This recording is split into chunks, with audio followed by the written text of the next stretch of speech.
네, 이제 이번 시간부터 임대차 계약에 대해서 살펴보겠습니다. 이제 저번 시간에 이제 교환 계약을 봤는데 교환 계약을 어렵게 내면 정말 어렵게 나옵니다. 제가 이제 사례를 풀면서도 시험 범위에 포함되지 않는 개념을 갖고 설명하다 보니 그리고 매매 계약에서 나왔던 논리를 가지고 적용하다 보니 수험생 입장에서 접근하기 쉽지는 않았습니다. 그래서 다시 한번 제가 말씀했던 포인트를 생각하면서 복습해 주셨으면 좋겠습니다. 자, 임대차 계약. 임대차 계약 하면 떠오르게 되면 대부분은 주택 임대차 계약과 상가 건물 임대차 계약을 떠올립니다. 그리고 오랜 기간 주택 임대차나 상가 건물 임대차에 대해서 직간접적으로 경험을 했기 때문에 막연하게 되면 어떠한 법률적 지식들이 있어요. 그렇다 보니 민법상 임대차 계약을 체결할 때 개념적으로 혼동되는 부분이 생깁니다. 그런데 역사적으로 임대차 계약은 제가 민법상에 썼잖아요. 그 이유는 뭐냐면 주택 임대차 보호법상의 임대차 계약과 상가 건물 임대차 보호법상의 임대차 계약을 염두에 두고 민법상 임대차 계약이라는 표현을 씁니다. 왜냐하면 역사적으로 민법상 임대차 계약이만 있었어요. 그리고 주택 임대차 보호법이나 상가 건물 임대차 보호법은 그 이후에 민법상 임대차 계약 이후에 특별법 형식으로 만들어졌습니다. 역사적으로. 그러면 민법상 임대차 계약을 배우고 어떠한 이유로 특별법이 생겼는지를 접근하는 게 중요한데 여러분들은 그렇게 법률 지식을 공부할 기회가 없었기 때문에 정시 배울 기회가 없었기 때문에 거꾸로 알고 있어요. 그러다 보면 내용들이 이제 혼동스러운 겁니다. 그래서 수업 시간에 민법상 임대차 계약을 먼저 본 다음에 어떠한 이유가 있었기 때문에 특별법이 생긴 겁니다. 그래서 그러한 점들을 이제 중간중간 설명할 거고 그러한 관점 때문에 저는 민법상 임대차 계약을 할 때 상가나 주택의 특별법에서 내용도 함께 공부를 할 겁니다. 그렇게 공부하는 것이 이해에 도움이 되기 때문에 그렇습니다. 보통의 경우는 민법상 임대차 계약을 보고 마친 다음에 특별법 형태로 갑니다. 근데 그렇게 하는 것보다는 저는 필요한 내용들을 함께 공부할 겁니다. 그리고 나중에 공인중개사 신문을 할 때 가장 많이 하는 게 임대차 계약과 또 뭐가 있죠? 매매 계약이에요. 근데 임대차 계약이 더 많을 수도 있는데 특히 수익형 부동산이 아니라 주택을 중심으로 하시는 분들은 공부를 많이 하셔야 돼요. 예전에는 이 지식이 많지 않다 하더라도 경험과 아니면 노력미로 커버될 수가 있는데 최근에는 요 몇 년 사이에는 사회적 이슈가 되는 일들이 많았었어요. 그 결과 근데 그 이슈들이 공인중개사에 대한 전문성이나 신뢰성에 의무를 갖게 하는 겁니다. 그래서 향후에 공인중개사 신문을 할 때는 임차인들을 공부를 한 상태에서 질문을 많이 할 겁니다. 근데 그런 질문에 답변을 못하게 되면 계약 자체의 신뢰성을 깨뜨릴 겁니다. 중개행위에 대해서. 그래서 앞으로는 이런 어떤 법률적 지식들이 상당히 중요합니다. 그래서 그런 관점에서도 여러분들은 공부를 열심히 하셔야 합니다. 자, 먼저 개념이 중요해요. 임대차라는 것은 부동산이나 동산을 사용하는 거예요. 대가를 주고. 그런데 우리가 물권법에서 배웠죠. 전세권. 전세권에는 부동산을 이용하고 사용하는 거예요. 다만 전세권은 물권이기 때문에 등기를 하죠. 그렇게 되면 어떤 효력이 되죠? 배타성이라는 효력을 발생합니다. 배타성인 것은 전세권의 목적물 소유자가 바뀌다 하더라도 전세권을 주장할 수가 있습니다. 그런 효력들이 있어요. 토지를 사용하거나 건물을 사용하는 경우. 전세권의 대상에는 토지뿐만 아니라 이제 건물도 있어요. 근데 임대차는 물건이지만 전세권 물건인 임대차는 당사자 일방이 상대방에게 이 상대방이 특정이 됐죠. 특정된 것은 임대차 계약을 체결한 상대방. 즉 임대인에 대해서만 임차인은 임차인에 대해서만 목적물의 수익 사용을 약정하는 겁니다. 그리고 상대방은 임차인은 임대인에 대해서 차인 지급을 약정함으로써 효력이 발생하는 채권 계약이다. 이 표현을 잘 외워두십시오. 임대차는 당사자 일방이 당사자는 누구 있어요? 임대인과 임차인이 있는 거고 임대인은 임차에 대해서 목적물 사용 수익을 하게 할 의무가 있는 거고 대신에 임차인은 임대인에 대해서 대가를 지급하는 거죠. 그게 임대차 계약이에요.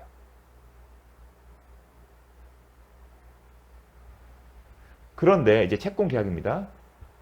주택 임차인. 근데 이제 임대차 목적물이 뭐예요? 주택인 경우에는 주택 임대차 보호법이라는 특별법이 정해요. 임대차 계약인데 임대차 계약 중에서 뭐예요? 임대차 계약 중에서 뭐예요? 주택의 경우에는 뭐가 적용된다? 민법이 아닌 우선적 적용된 부분이 특별법이 주택 임대차 보호법이 있어요. 임대차 보호법이 있는데 이 임대차 보호법에 따르면 대항 요건을 갖추거나 아니면 대항 요건을 갖추게 되면 어떤 요건이 있냐면 나중에 배우겠지만 등기가 없다 하더라도 제3자에게 대항력이 생깁니다. 이 표현이 정말 중요해요. 무슨이야? 채권계약이 임대차 계약은 채권계약이기 때문에 채권의 상대방은 특정이 되세요. 그 얘기는 임차인은 임대인에 대해서만 임대인은 임차인에 대해서만 자신의 권리를 주장할 수 있어요. 그러면 임차인의 임차권은 누구에 대해서만? 임대인에 대해서만 할 수가 있어요. 근데 대항력은 임대인이 아닌 제3자에 대한 3자에 대해서도 대항력이라는 것은 임차인이 임대인이 아닌 제3자에 대해서도 임차권을 주장할 수 있냐가 대항력의 문제예요. 근데 원칙적으로는 채권계약이기 때문에 채권은 임대인에 대해서만 임차인은 임대인에 대해서만 할 수 있기 때문에 대항력이 없어요. 원칙적으로. 그런데 주택임대차법에 따르면 대항 요건을 갖추면 임대인이 아닌 제3자에 대해서도 임차권을 주장할 수 있답니다. 그 대항 요건은 뭐죠? 인도를 받고 and 전입신고. 인도를 받다는 점유를 받은 거고 이전을 받은 거고 주민등록은 전입신고.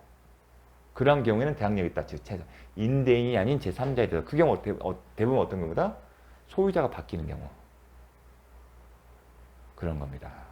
또는 민법 600 민법 규정에 의하면 대항력 갖추는 게 딱 있어요. 어떤 경우? 등기래요.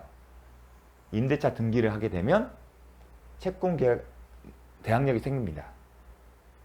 즉 임대 아닌 제3자에 대해서 할 수 있어요. 하지만 물권에 대해서는 대항력이 있다는 표현을 안 써요. 왜냐하면 물권은 배타성이 있고 대세적 효력이기 때문에. 따라서 전세권 설정자가 바뀌었다 하더라도 전세권 등기 이후에 전세권 설정자가 바뀌었다 하더라도 전세권을 주장할 수 있습니다. 당연한 겁니다. 물권의 특성상. 대항력이 있다 그런 표현을 안 씁니다. 대항력 표현은 채권이기 때문에 그런 겁니다. 그 대항력이 없다는 얘기는 임대인이 아닌 제3자가 소유자일 때 이 3자는 예컨대 대부분 소유자예요. 소유자가 바뀐 경우에요. 소유자는 얘기는 물권자예요. 근데 임차인이 갖고 있는 권리는 뭐예요? 채권이에요. 그럼 물권과 채권과 싸우면 누가 이긴다고 했죠? 물권이잖아요. 대항력이 없다는 결국은 물권자가 채권자인 임차인에 대해서 소유권에 기한 권리를 행사하게 되면 방어할 수 없다는 얘기입니다. 방어하는 방법은 대항력이 있다는 거예요. 근데 이 임대차 관련해서는 주택의 경우에는 대항력권을 갖추거나 아니 민법에 따르면 목적물이 주택이 아닌 경우에는 등기를 해야 하는 겁니다. 이 민법 620조는 주택의 경우는 거의 없습니다. 그렇기 때문에 주택 임대차 보호법이 적용되기 때문에 주택에 대해서 임차권 등기를 안 해요. 하면 전세권을 하지. 민법 620조 규정은 대부분 토지입니다. 토지에 대해서 임차권 등기하게 되면 토지의 소유자가 달라졌다 하더라도 즉 임대인이 아닌 제3자에 대해서도 임차권을 주장할 수 있다. 그렇게 개념이 정립니다. 그게 채권계약의 그 특징 때문입니다. 채권과 물권의 차이점입니다. 여기서 제가 언급한 거 뭐냐면 대항력권을 갖추거나 아니면 620조 규정에서 대항력이 생겼다 하더라도 이게 물권을 바뀐 게 아니라 여전히 기본 성질은 채권계약이다. 그러니까 임차권을 등기했다 하더라도 물권이 되는 게 아니라 여전히 채권인 겁니다. 그래서 임차권을 등기해서 물권이 아니기 때문에 물권의 종류에 포함이 안 되잖아요. 우리가 물권을 했을 때 점유권, 소유권을 제한한 제한물권, 용의물권, 담보물권 있지 그 안에 임차권 등기된 임차권이 있었습니까? 없지 않았습니까? 그 얘기는 여전히 등기가 있다 하더라도 채권이기 때문에 그렇습니다. 요 개념들. 그다음 임차인이라는 특별법, 주택임대차법과 상가임대차법이다. 근데 왜 이런 특별법이 필요했냐? 임차권은 채권이기 때문에 임대차 계약 체결 이후에 소유자가 바뀌어 임대인이 대부분 소유자잖아요. 제가 소유자였어요. 여러분과 임대차 계약을 체결했어요. 근데 임대차 계약 체결 이후에 여러분이 이제 등기를 안 한 상태입니다. 소유자가 바뀌었어요. 그럼 바뀐 소유자가 여러분들한테 지역 비워달라고 얘기를 해요. 그럼 여러분 무슨 얘기를 하죠? 나 임차인이야. 임대차 계약이 됐다고 했는데 아직 기간이 남아서 그 얘기를 저한테 할 수 있냐고 문제예요. 근데 저는 기본적으로 새로운 소유자는 물권자고 여러분은 채권자예요. 그럼 그 채권을 가지고 새로운 소유권을 취득한 물권자에게 대항할 수 없어요. 임대차 계약, 민법상 임대차 계약 특성상.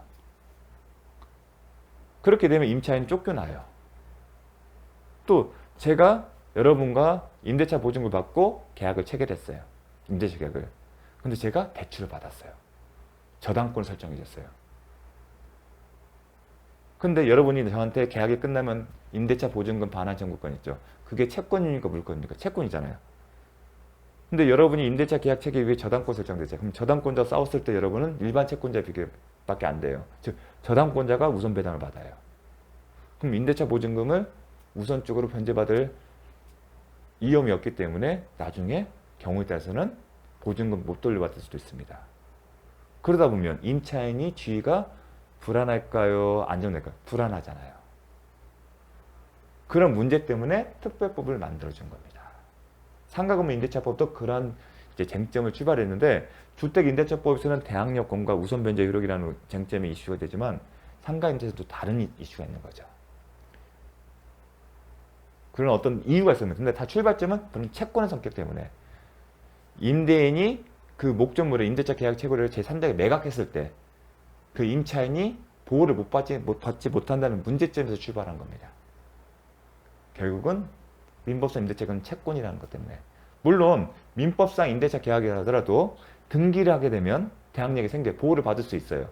하지만 임차권에 대해서 등기하려는 하지 않습니다. 임차권을 등기를 하려면 임대차 계약 체결 당시에 임차권을 등기하려면 임대인이 협조가 돼야 하는데 그렇게 협조를 안 해줬기 때문에 활용도가 떨어졌습니다. 그래서 이런 특별법이 나온 거다. 결국은 채권 계약이기 때문입니다. 그 채권 물권을 제가 계속 강조했던 이유가 그런 겁니다. 자, 넘어가겠습니다. 임대차 성립. 임대차 계약의 성립은 낙선 계약으로 합의만 있으면 성립된다. 낙선 계약입니다. 타인 소유 물건에 관한 민법상 계약. 자, 대부분은 소유자가 임대인입니다. 근데 지금의 이슈는 타인 소유의 물건에 관해서 소유자와 임대인이 다른 경우다. 그런데 임대차 계약인데 민법상이에요. 타인 소유 물건은 민법상 임대차 계약도 체결이 가능한지를 묻는 겁니다. 뭐라고요? 타인 소유 물건은 민법상 임대차 계약이에요. 그러면 보통의 경우는 임대차 계약 목적물 주택이 있으면 주택임대차법이 적용되게 되나 아니면 상가면 상가건물 임대차법이 대부분 적용될 겁니다. 그래서 이 경우는 뭘로 생각하냐면 토지임대차 계약을 생각하십시오. 토지임대차. 수험생 입장에서 이렇게 이해하십시오. 타인 소유 물건에 대한 토지임대차 계약도 가능한지. 그렇게 기억을 하십시오. 근데 임대인이 임대차 목적인 소유권, 기타 임대할 권한이 없다고 하더라도 임대차 계약은 유효하다. 민법상 임대차 계약은. 근데 그게 토지라고 기억하십시오. 주택 임대차 계약은 다릅니다. 그래서 이 표현은 타인 소유 물건에 관한 민법상 임대차 계약은 타인 소유 물건에 관한 토지 임대차 계약도 유효한가? 그렇게 생각하십시오. 수험생 입장에서는 유효합니다. 유효하다. 자, 그래서 출제지문 이렇게 합니다. 특별한 사정이면 갑이 X토지의 소유자가 토지라는 게 방점을 찍고요. 그 다음에 소유자가 아닌 경우에도 그러한 임대차 계약은 유효하게 성립한다. 이렇게 기억을 하셔야 합니다. 왜냐하면 민법상 조문에 제 수험생 입장에서 제가 필요가 없기 때문에 조문을 안 썼지만 공부는 깊게 안 하지만 민법상 임대차 계약을 보게 되면 처분 권한이 없는 임대차 계약이 유효함을 전제로 규정한 조항이 있어요. 법에서 처분 능력이나 처분 권한이 없어도 임대차 계약이 유효하다는 전제에서 만들어 놓은 조항이 있다는 겁니다. 그 조항 근거에서 나온 겁니다. 원칙적으로 민법상 임대차 계약에는 토지뿐만 아니라 뭐가 필요하죠? 주택 상가도 포함이 돼요. 따라서 민법상 임대차 계약에 따르면 권한이 없다도 유효하는데 특별법이 만들어져 버렸어요. 그럼 특별법이 만들었으면 주택의 경우는 주택임대차법이 적용되는 거고 상가 같은 상가건물 임대차법이 적용되는 겁니다. 그런데 보통은 주택임대차법과 관련돼서 묻습니다. 수험생 입장에서는. 근데 주택임대차보호법이 적용되는 주택임대차 경우고요. 주택임대차법이 적용되는 주택임대차 경우에는 똑같이 타인 소유 물건에 관한 처분 권한이 소유자가 아닌 사람도 계약을 체결할 수 있을까 유할까가 쟁점이 될 수 있습니다. 근데 출발점은 주택임대차법이 적용되는 주택임대차예요. 수험생 대부분 이 경우예요. 이 얘기 반대해서 가면 주택임대차법이 적용되지 않는 주택임대차 경우는 원칙으로 돌아가요. 근데 그걸 묻지는 않아요. 여러분 이 두 가지만 기억을 하셔야 됩니다. 주택임대차법이 적용되는 주택임대차 경우는 이 경우와 달리 처분 권한이 필요해요. 자, 주택에 관하여 적법하게 임대차 계약을 체결할 수 있는 권한을 가진 임대인. 소유자는 아니지만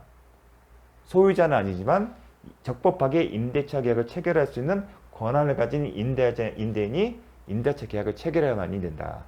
그렇지 않은 경우에는 효력이 없다는 겁니다. 그럼 왜 주택임대차법이 적용되는 임대차 경우에는 이러한 권한을 요하는지가 의문이 생깁니다.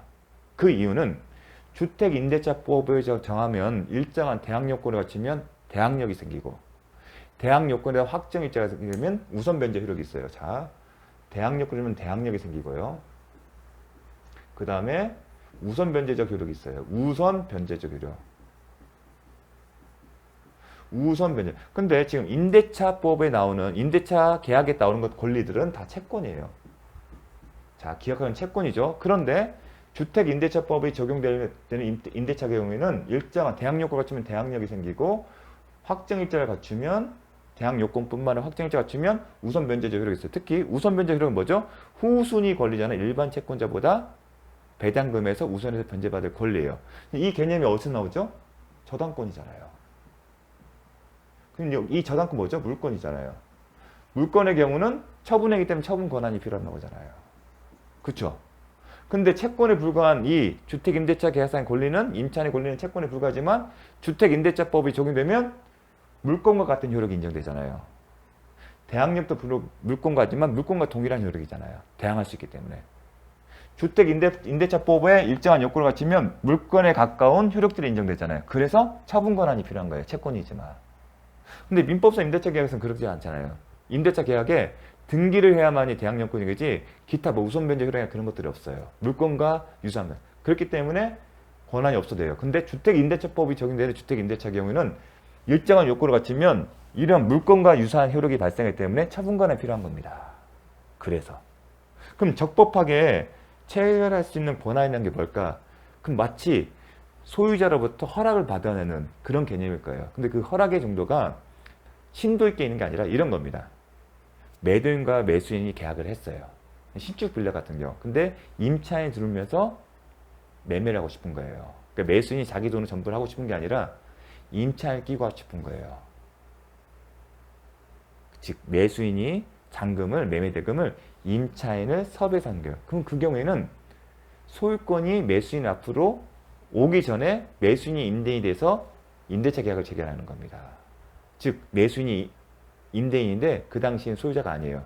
하지만 이미 매매계약상 매도인과 매수인 사이 매매계약상에 매수인이 임대차 계약을 체결한 것에 동의를 받았습니다. 그게 적법한 권한이에요. 또 하나는 아파트에 이제 아파트 신축 아파트에 시행사가 소유자잖아요. 소유자가 입주자에게 키를 주는 거예요. 아직 분양대금이 완납이 되지 않았기 때문에 소유권 넘어오지 않은 상태에서 키를 준 거예요. 그러한 것도 하나의 체결 권한을 주는 겁니다.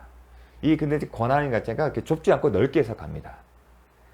넓게 해석함으로써 임차인을 더 보호할 수 있기 때문에 그렇습니다. 그런 개념들. 적법한 권한을 가진데 이 권한 자체는 엄격하지 않고 좀 폭넓게 해석을 하고 있습니다. 그렇게 하는 이유는 임차인이 보호를 받기 때문에 그렇습니다. 계약이 유효하지 않으면 임차인 보호를 못 받아요. 유효하다고 봐야만이 그 임차인을 보호할 수 있습니다. 그래서 이런 개념들이 중요합니다. 그래서 주택임대차법이 적용되는 주택임대차 경우에는 권한이 필요하다. 그래서 원칙적으로 민법상 임대차 계약, 토지 임대차 경우는 그렇지 필요 없지만 주택임대차법이 적용된 임대차 경우에는 주택임대차법이 정한 요건을 갖추면 물권과 유사한, 사실 물권과 같은 효력이 발생하고 물권 효력이 발생되면 처분 권한이 필요하다. 그렇게 생각하시면 됩니다. 근데 이건 채권이잖아요. 그런데 요건을 갖추면 이러한 효력이 발생하기 때문에 이런 권한을 요하는 겁니다. 자, 근데 물권행위 때 배웠죠. 물권 같은 경우는 처분행위 때문에 처분 권한이 필요하다. 처분 권한 없는 사람 처분은 처분 권한이 없는 사람의 처분은 유효하지 않다.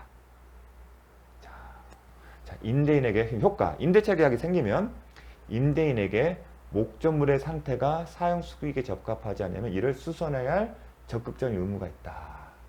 임대인은 임차인의 목적물 사용 수익하게 할 의무가 있고, 자, 임대인과 임차인으로 구분해서 채무 중심의 차임 지급 의무이고요. 이 대가 관계 뭐냐면 목적물의 사용 수익 제공 의무예요. 이게 대가 관계잖아요. 목적물 사용 수익 대가니까. 그런데 이 목적물의 사용 수익, 이 점유가 임차인에게 오는데, 그렇다 하더라도 이 목적물이 사용 수익에 적합하게 할 의무는 누구한테 있다? 임대인에게 있다. 목적물 사용 수익에 적합할 의무는 있다. 근데 이걸 한번 배웠어요. 비슷하게. 전세권에서. 전세권의 현상 유지 및 수선 의무는 누구한테 있다? 전세권자에게 있다. 다만 임대차 계약에서는 임대인에게 있다. 그래서 이게 현상 유지 수선 의무 이제 필요비잖아요. 따라서 전세권자는 전세권 설정자에 대해서 필요비 상한 청구를 못한다. 왜냐하면 전세권자에게 현상 유지 및 수선 의무가 있기 때문에. 반면에 임대차 계약에서는요. 임차인이 아니라 임대인에게 목적물의 사용 수익에 적합하게 제공할 의무가 있다. 이게 필요비잖아요. 따라서 임차인이 그 필요비를 지출하게 되면 상한 청구를 할 수 있다. 그게 원칙입니다. 이게 전세권과 비교해서 차이가 있기 때문에 시험이 잘 난다고 얘기를 했습니다. 자, 임대인이 수선 의무, 목적물을 계약 종소 중 사용 수익에 필요한 상태를 유지하게 할 의무, 수선 의무입니다. 현상 유지와 관련된 겁니다. 목적물 사용 수익에 적합하게 할 의무를 이행하지 않아요. 임대인이 이 자신의 채무를 이행하지 않으면 임대인이 수선 의무 이행할 때까지 임대인에게 차임의 지급을 거절할 수 있다. 무슨 얘기냐면 사용 수익 제거 의무를 밑에 써요. 이게 뭐다? 수선 의무 이렇게 쓰세요. 그리고 이 차임 지급 의무와 어떤 관계다? 대가적 관계다. 이게 쌍무계약이잖아요. 임대차 계약은 쌍무계약이잖아요. 그러면 채무를 중심으로 가겠죠? 사용 수익 제공 의무와 차임 지급 의무고, 요거는 수선 의무라고 바꿔 써요. 이게 결국은 수선 의무거든요. 둘의 관계는 대가 관계다. 따라서 임대인이 자신의 채무를 이행하지 않으면 임차인이 차임 지급 의무를 거절할 수 있잖아요. 동시인 관계. 그걸 떠올리시면 돼요. 그 얘기를 떠올리시면 돼요. 자, 자신의 의무를 이행하지 않으면 임대인이 수선 의무 이행하지, 너 할 때까지 나 거 못해. 그 얘기잖아요. 그게 동시인 관계잖아요. 그 얘기입니다. 임대인에게 차임 지급을 거절할 수 있다. 그럼 거절의 범위는 나중에 비례해야겠죠. 이 수선 의무의 금액이 이만큼이라면 거절할 수 있는 것도 요만큼이라는 겁니다. 그 얘기를 한 겁니다. 거절의 범위는 목적물을 전부 사용할 수 없는 경우에는 차임 전부를 거절할 수 있고, 부분적으로 지장이 있는 경우에는 지장이 있는 데서만 차임 지급을 거절할 수 있을 뿐 전부의 지급을 거절할 수는 없다. 비례해서 간다는 겁니다. 대가 관계니까. 자, 동시행 관계를 떠올리시면 됩니다. 이렇게 하니까 좀 낯선데 대가적 관계이기 때문에 거절할 수 있다.